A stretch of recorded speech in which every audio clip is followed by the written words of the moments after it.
अस्सलाम वालेकुम, मैं इमदाद सुमरो। सियासत अजीब व गरीब खेल होता है, अजीब व गरीब फंडा होता है, बल्कि फड्डा होता है। इन दिनों वो जो इमरान खान को तस्लीम नहीं करते थे, वज़ीर आज़म सिलेक्टेड कहते थे, फिर एक दूसरे को सिलेक्टेड कहने लगे और अब एक दूसरे को मानने से ही इनकारी हैं। कौन किसको नहीं मान रहा आगे चल के। और मरीम नवाज़ साहिबा भी अब मैदान में आ गई हैं दोबारा। अलील थी, बीमार थी, उसके बाद कुछ दिनों के बाद आज फिर उनका बयान सामने आया है। और पीपल्स पार्टी के अंदर जो आवाज़ें थी ना, अंदर दबी हुई आवाज़ें, या जो पार्टी के अंदर पार्टी के फोरम्स पर थी या ड्राइंग रूम्स की हद तक थी, वो आवाज़ें अब उठना शुरू हुई हैं पार्टी की क़यादत की पॉलिसीज़ के ख़िलाफ़। और एक तगड़ी आवाज़ है मुस्तफ़ा नवाज़ खोखर, सेनेटर मुस्तफ़ा नवाज़ खोखर। उन्होंने पार्टी की पॉलिसीज़ से इख्तलाफ़ किया है। ये वाली पॉलिसी ख़ास तौर पर यूसुफ रज़ा गिलानी को अपोजिशन लीडर बनवाने के लिए जो पीपल्स पार्टी ने तरीका अख्तियार किया, या जो वो मुस्लिम लीग नून या पीडीएम का दावा है कि पीपल्स पार्टी ने कमिटमेंट की थी और कमिटमेंट तोड़ दी, तो मुस्तफ़ा नवाज़ खोखर साहब भी एक तो उस मामले पर पार्टी के साथ इख्तलाफ राय रखते हुए सामने आ गए हैं। और दूसरा, जो बीएपी के वोट कहा जा रहा है कि पीपल्स पार्टी ने लिए हैं यूसुफ रज़ा गिलानी के लिए अपोजिशन लीडर बनाने के लिए, उस पर भी उन्होंने एतराज़ किया है। अब मुस्तफ़ा नवाज़ खोखर वो किरदार हैं, वो शख्सियत हैं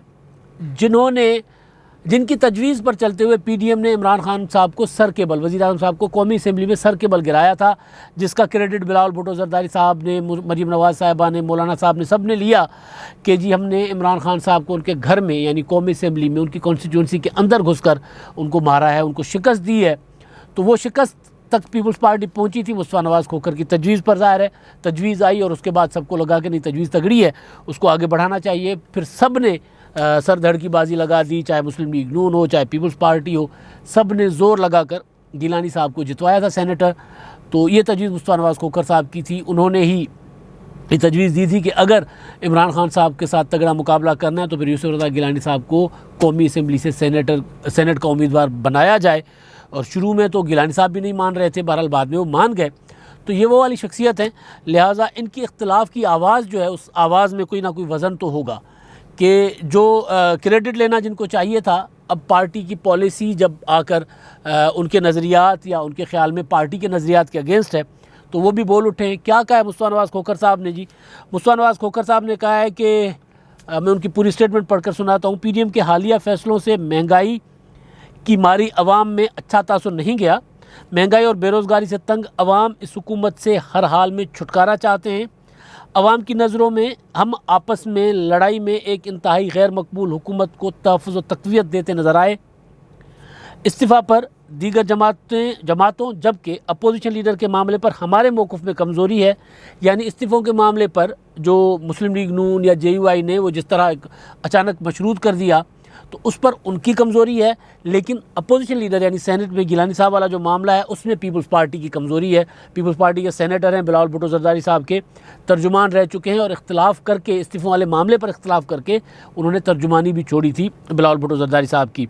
आगे चलकर वो कहते हैं कि दीगर जमातों को इस्तीफ़ों पर गैर ज़रूरी दबाव, जबकि हमें BAP के अरकान से वोट नहीं लेने चाहिए थे। हुकूमती अरकान से वोट लेने पर मेरी नज़र में पार्टी के नज़रियाती तशख़्ख़ुस को नुकसान पहुंचा है।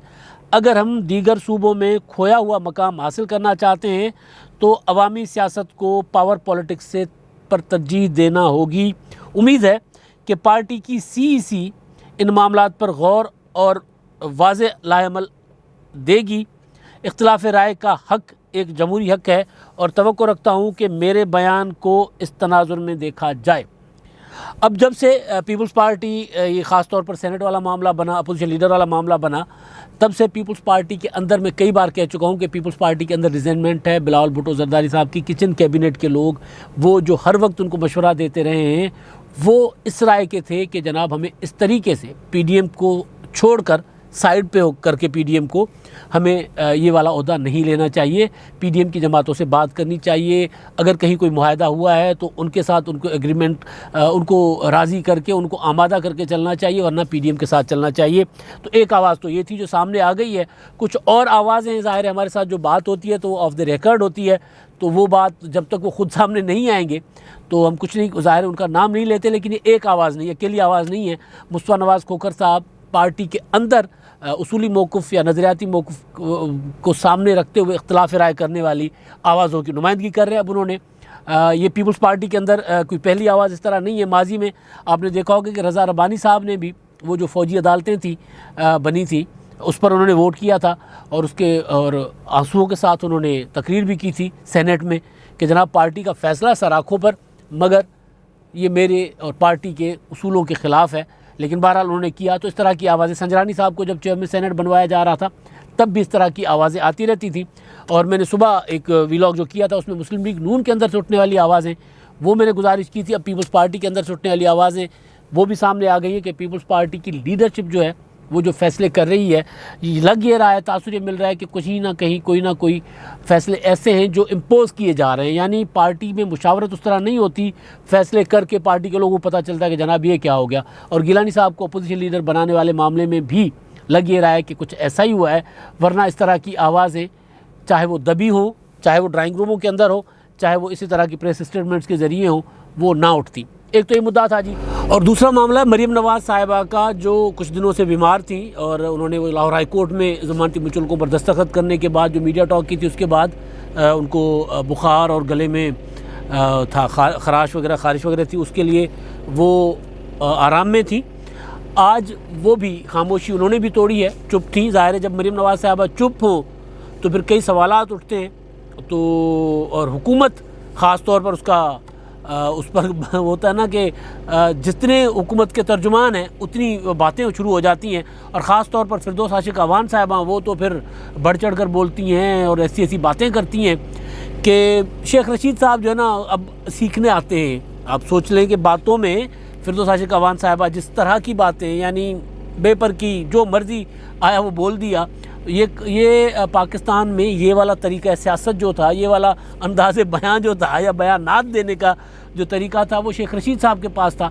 तो अब मैंने सुना है कि शेख रशीद साहब भी सीखने आते हैं फिरदौस साहिबा के पास कि आप जिस तरह की बातें करती हैं मुझे भी सिखा दो, उस्ताद बनो मेरी। तो फिरदौस आशिक अवान साहिबा काफ़ी दिनों से ये कह रही कि जनाब मरीम नवाज़ साहिबा जो बाहर जाना चाह रही हैं और ये कर रही वो कर रही। आज उन्होंने कहा कि जनाब वो मरीम नवाज़ साहिबा जो हैं वो उन्होंने बीमारी का बहाना किया है, अब वो बाहर जाना चाह रही हैं, लेकिन जाली वो जो इस्तेमाल करती हैं उनके लिए शहज़ादी और उनकी जो कनीज़ें हैं उनको बाहर नहीं जाने देंगे, पंजाब में हम अस्पतालों का जाल बिछा रहे हैं, ये कर रहे हैं वो कर रहे हैं, तो उनको बहरहाल यहीं रहना पड़ेगा। इस तरह की बातें की हैं और बाकी भी हुकूमत की तरफ से इस तरह की बातें हो रही हैं। तो मरीम नवाज़ साहिबा ने फिर चुप तोड़ दी है। गो कि वो मीडिया पर उस तरह नहीं आई, लेकिन सोशल मीडिया, ट्विटर पर तो आपको पता ही है मरीम नवाज़ साहिबा का मुकाबला कोई नहीं कर सकता। और वो जेन्युइनली सिर्फ उनकी ना सिर्फ फॉलोइंग ज़्यादा है बल्कि उनका सोशल मीडिया बहुत स्ट्रॉन्ग है। और ख़ुद भी वो अगर अपनी रैली निकाल रही हो, जलसा कर रही हो, तो ख़ुद ही वहीं से अपने अपडेट करती रहती हैं। अगर वो गाड़ी में जा रही हैं, जब नैब में गई थी तब भी उन्होंने वो जो उनकी गाड़ी का शीशा, बुलेट प्रूफ गाड़ी का शीशा तोड़ा गया था, तब भी वहीं से उन्होंने वीडियो बनाकर और ट्विटर पर रख दी थी। और मरीम नवाज़ साहिबा का अगर मुतहरिक हो कि कुछ कर रही हो, कोई स्टेटमेंट हो, प्रेस कॉन्फ्रेंस के अलावा कोई जलसा हो, कहीं कुछ हो, तो ज़्यादातर मीडिया उनके ट्विटर अकाउंट की तरफ देख रहा होता है कि वहाँ पर मरीम नवाज़ साहिबा क्या अपलोड कर रही हैं, क्या जो है वो अपडेट कर रही हैं। तो बहरहाल वो मरीम नवाज़ साहिबा फिर उन्होंने आज चुप तोड़ा है, खामोशी तोड़ी है और उन्होंने जवाब दिया है। वो जो फिरदौस आशिक अवान ने प्रेस कॉन्फ्रेंस की शेख रशीद से भी 10 कदम आगे बढ़कर, तो उस पर उन्होंने कहा कि चंद दिन बीमार क्या हुई, कांपती लरजती हुकूमत को उम्मीद हो गई कि शायद मरियम इलाज करवाने बाहर जाने लगी है। आपकी उम्मीदों पर पानी फेरने के लिए बता दूं कि मरियम का आपको घर भेजने तक कहीं जाने का इरादा नहीं। मरियम इधर बैठकर आपका इलाज जारी रखेगी इंशाअल्लाह। अब ये है मरियम नवाज़ साहिबा का अंदाज़, क्योंकि ये हुकूमत की ख्वाहिश ज़रूर है कि किसी ना किसी तरीके से मरियम साहिबा बाहर चली जाएं। और लेकिन जाहिर है नवाज़ शरीफ साहब जब गए थे तो एक अरेंजमेंट था, तो उसके तहत मरियम साहिबा को पाकिस्तान में रहना है। लेकिन अब मरियम नवाज़ साहिबा ने जो अपना एक बना लिया हुआ है, एक तहरीक के ज़रिए अपना एक सियासी कद कार्ड बना लिया हुआ है, तो वो पाकिस्तान में कम अज़ कम इमरान खान साहब की मौजूदा पॉलिटिकल जो सेटअप है इमरान खान साहब की क़यादत में, उसको तो मरियम नवाज़ साहिबा का पाकिस्तान में मुतहरिक होना अच्छा नहीं लग रहा। तो इसीलिए वो अक्सर ये बातें कर रहे होते हैं ताकि मुस्लिम लीग नून के जो कारकुन हैं या जो पीछे मरियम नवाज़ साहिबा के फॉलोअर हैं, अब तो मुस्लिम लीग नून से हटके भी मरियम नवाज़ साहिबा को काफ़ी सारे लोग फॉलो करते हैं, उनका जो अंदाज़ है उनका जो मज़ाहमती किरदार है उसको देखकर, वो जिस तरह बोलती हैं, जिस तरह ललकारती हैं, जिस तरह बात करती हैं, तो ज़ाहिर है उनकी फॉलोइंग बढ़ रही है। तो हुकूमत उससे तंग है। तो हुकूमत की कोशिश ये ज़रूर होगी कि मरीम साहबा किसी तरह बाहर जाएँ, लेकिन मरीम नवाज़ साहबा ने कहा नहीं, मैं इधर ही रहूँगी, मैं कहीं नहीं जा रही। पिछले दिनों आपको याद होगा 26 मार्च को जो उनको बुलाया था नैब में, और फिर एक दिन पहले उन्होंने प्रेस कॉन्फ्रेंस करके कहा था कि मरीम आ रही है, ज़रा तैयारी पकड़ो। तो उसके बाद नैब, आपको पता है, दौड़ लगा दी थी नैब ने। तो ज़ाहिर है अब वो हुकूमत के लिए, हुकूमत के मातहत काम करने वाले इदारों के लिए और हुकूमत के तर्जुमानों के लिए एक मसला तो है मरीम नवाज़ साहबा को। तो इसी वजह से वो इस तरह के बयानात भी देते हैं, लेकिन तवक्को जो थी उनको, उनका ख्याल ये था कि मरीम नवाज़ साहबा शायद जैसे पहले चुप हो गई थी अब भी उसी तरह चुप होंगी, लेकिन मरीम नवाज़ साहबा ने उनके तवक्कुआत पर पानी फेर लिया और फिर अब वो ज़ाहिर है अभी उनकी जो तबीयत ठीक होगी तो वो सेहतयाब होंगी तो वो सामने आएंगी। वैसे भी पीडीएम को अब इंतज़ार है पीपल्स पार्टी के फ़ैसले का। 5 अप्रैल को जो पीपल्स पार्टी की सीईसी है, उसके बाद 6 अप्रैल को मौलाना फजल रहमान साहब की मुशावरत होगी और मुस्लिम लीग नून भी आपस में अभी तक मुशावरत उनकी जो चल रही है। तो तब तक ज़रा ये जो मौसीकी है हल्की फुल्की रहेगी पीपल्स पार्टी और मुस्लिम लीग नून में और पीडीएम में। मुमकिन है कि इनका मामला ठीक हो जाए, क्योंकि इस्तीफ़े वाले मामले को लेकर मुस्लिम लीग नून के अंदर भी मैंने पहले गुजारिश की थी कि अभी आ रही है कि इस्तीफ़े के मामले को लॉन्ग मार्च के साथ नथी ना किया जाए और आखिरी ऑप्शन के तौर पे देखा जाए। और आज तो एक बात शायद खाकान अब्बासी साहब ने भी कह दी है कि अगर पीपल्स पार्टी पंजाब में तब्दीली लाना चाहती है तो फिर ये मामला जो है पीडीएम के अंदर बात करे, पीपल्स पार्टी पीडीएम के अंदर बात रखे। पीडीएम के अंदर ये बात हुई है वैसे, लेकिन बहरहाल अब क्योंकि दोबारा ये सारे जो पीडीएम के अंदर इख्तलाफात थे, जिस तरह दूरियां बढ़ रही थी, तो मेरा ख्याल है कि ये जेस्चर्स हैं कि जनाब बात हो सकती है, आप आएँ, बैठें, आप हमारी सुने, हम आपकी सुनते हैं, आगे बढ़ते हैं, आगे चलते हैं। लेकिन एक मामले पर मामला जो है वो संगीन हो गया है। अब इस्तीफ़ा वाले मामले पर मुस्लिम लीग नून जो मशरूत किया था मामले को, मेरा ख्याल है कि मुस्लिम लीग नून अब मौलाना फजल रहमान साहब को भी इस बात पर कायल करेगी कि अब इस्तीफ़े वाला मामला एंड पे ले जाया जाए और जो तहरीक अदम एतमाद वाले मामले पर बात की जा सकती है। अगर पीपल्स पार्टी उसको मटीरियलाइज़ करके दिखाती है, पीपल्स पार्टी के पास नंबर है और फिर पंजाब जो है वो मुस्लिम लीग नून के पास ही रहे, ये बहुत कम इम्कान है। क्योंकि मुस्लिम लीग नून का ख्याल ये है कि पंजाब में उस्मान बुज़दार को हटाकर हुकूमत बनाने का मतलब ये है कि जो इमरान खान साहब का किया धरा है ना वो अपने सर पे ले लो, तो इनको बदनाम होने दो। हुकूमत गिरे तो पूरी की पूरी धड़ाम से गिरे, इस तरह तब्दीली ना ले आएँ, निज़ाम पूरा का पूरा जाए ताकि उसकी जगह नया निज़ाम है। मुस्लिम लीग नून का ख्याल है। लेकिन अब क्योंकि पीपल्स पार्टी ने बार बार ये बात की है, तो राना सनावला साहब ने भी कहा कि जनाब आएँ, इस पर बात कर लेते हैं, हसन मुर्दा और हमजा शहबाज बैठ जाए। शायद खाकान अब्बासी साहब भी कह रहे हैं कि जनाब पीडीएम पे इस पर बात करें। फिर अगर पीपल्स पार्टी समझती है इस मामले पर पंजाब में तहरीक अदम एतमाद लाना चाहती है या उनके पास कोई है कोई हिसाब किताब जिससे ये मुमकिन है, तो वहाँ बैठकर बात की जा सकती है। यानी मुस्लिम लीग नून अपने मौक़िफ़ के अगेंस्ट जाकर अगर ये बात कर रही है तो इसका मतलब है कि ये सब चाह रहे हैं कि बैठकर बात हो। पीपल्स पार्टी पहले ही कह रही थी कि जनाब पीडीएम को टूटने नहीं देंगे। मुस्लिम लीग नून में मरीम नवाज़ साहबा ने कई बार कहा कि जनाब हम तो फिर मौलाना साहब और हम भी तहरीक चला सकते हैं, जिसने चलना है साथ चले। और नवाज शरीफ साहब ने तो पहले ही उस इजलास में 16 मार्च वाले में कह दिया था कि फिर जो हमारे साथ नहीं चलना चाहता तो अपने रास्ता देख ले। तो अब मुस्लिम लीग नून की तरफ से इस तरह की बातों का सामने आना ज़ाहिर जेस्चर है ये कि जनाब आप बैठकर बात करते हैं। तो बहरहाल 5 अप्रैल का जो पीपल्स पार्टी का इजलास है उसमें ज़ाहिर है पीपल्स पार्टी का भी इम्कान ये है कि इस्तीफ़ों वाला मामला जो है वो लेकर आएगी पीडीएम में कि जनाब इस्तीफ़े नहीं देंगे। उसके मुतबादिल कोई ज़ाहिर है कोई तगड़ी तजवीज़ पीपल्स पार्टी लाएगी सामने। वो क्या हो सकती है वो देखते हैं, वो क्या होगी, उस पर मुशावरत चल रही पीपल्स पार्टी में। लेकिन अब मामला जहाँ पर आकर फंस गया, जिस पर मैंने आगाज़ में कहा कि पहले इमरान खान को सिलेक्टेड कहते थे, फिर एक दूसरे को सिलेक्टेड कह रहे थे, अब एक दूसरे को मानने को तैयार नहीं है। तो हुआ यह है कि शायद खाकान अब्बासी साहब ने आज मुलाकात की गफूर हैदरी साहब के साथ, मौलाना फजल रहमान साहब के जो वो हैं जमात के सेक्रेटरी जनरल हैं और डिप्टी चेयरमैन के इलेक्शन हारे हुए यूसुफ गिलानी ने चेयरमैन का अहदा हारा पर शिकस्त खाई और इन्होंने डिप्टी चेयरमैन सेनेट के अहदे पर शिकस्त खाई। और उसके बाद गिलानी साहब तो अपोजिशन लीडर बन गए, लेकिन बहरहाल ये अपने गिनते देखते ही रह गए कि मुझे 7 वोट क्यों नहीं मिले। गिलानी साहब को के नाम पर ठप्पा लगा, वो प्रिजाइडिंग ऑफिसर ने उनके वोट मुस्तरद किए, मुझे क्यों नहीं मिले। तो ये तो ढूंढ रहे हैं कि जनाब वो कौन थे जिन्होंने मुझे वोट नहीं दिया, पीपल्स पार्टी ने किया या किसने किया। ज़्यादा इनका शक पीपल्स पार्टी की तरफ है। तो बहरहाल गफूर हैदरी साहब और शाहिद खाकान अब्बासी साहब ने मुलाकात की, और मुलाकात में के बाद अब्बासी साहब ने जो की स्टेटमेंट आई है वो ये कि हम यूसुफ रज़ा गिलानी को अपोजिशन लीडर नहीं मानते, और ये उन्होंने कहा कि हमारी जमात का फ़ैसला है। जवाब में नवीद कमर साहब की स्टेटमेंट आ गई, उन्होंने कहा ऐसा है तो फिर हम शहबाज शरीफ को अपोजिशन लीडर नहीं मानते। तो ये नाम मानने वाली बातें जो हैं, ज़ाहिर है इसका फ़ायदा होगा इमरान खान को। इसका मतलब है कि सेनेट में भी और कौमी असम्बली में भी अपोजिशन जो है वो वक्फो वक्फ होगी, और उसका फ़ायदा इमरान खान की हुकूमत लेगी।